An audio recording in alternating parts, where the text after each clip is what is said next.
So, the child's entire sensory system and perception mechanisms are fine tuned for relationship, for communication with mother and father, or whoever the early caregivers were.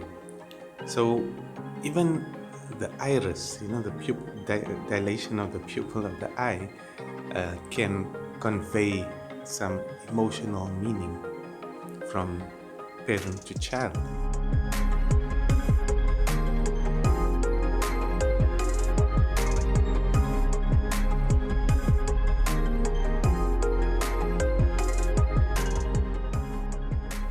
But also, the child is listening to the tone of voice, to the body language, the hand gestures, mainly looking at the face, facial cues. So, we all are born with this ability to recognize faces.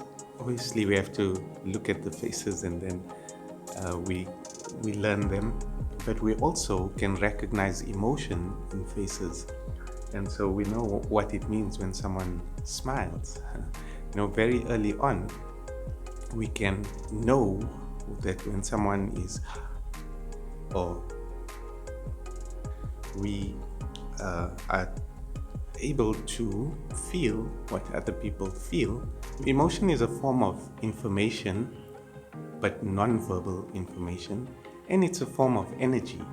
And as we know, energy can be exchanged and transformed, but it can never be destroyed.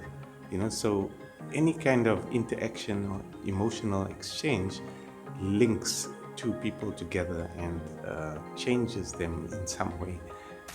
So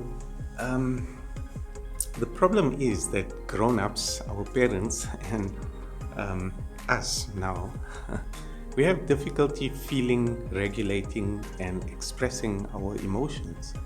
So you might find that a child has a mother who hides her emotions and represses her feelings, and a father who over-expresses, amplifies, and exaggerates his upset.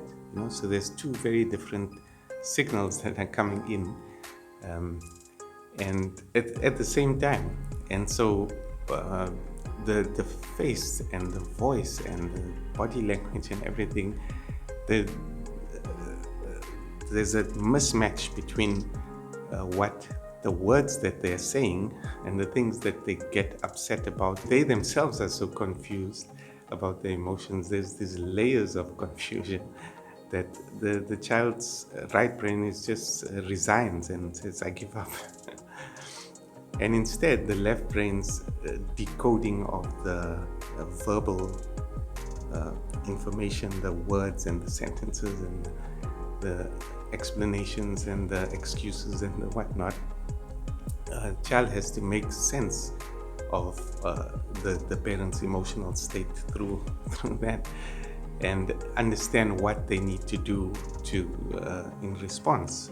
So this gift, this potential, this ability to communicate non-verbally and to empathize, it's locked away, it's trapped under this raw, volatile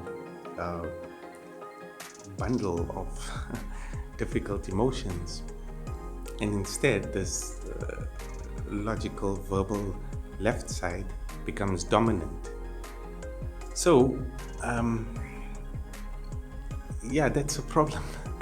It's a problem because that right brain intuitive emotional perception and communication is the core and the essence of emotional and social intelligence, because you cannot really know how to respond to someone if you're just listening to those words, the verbal content, without really knowing how this person feels and how you feel about how they feel and how you want to feel and how you want to make them feel. All of these things.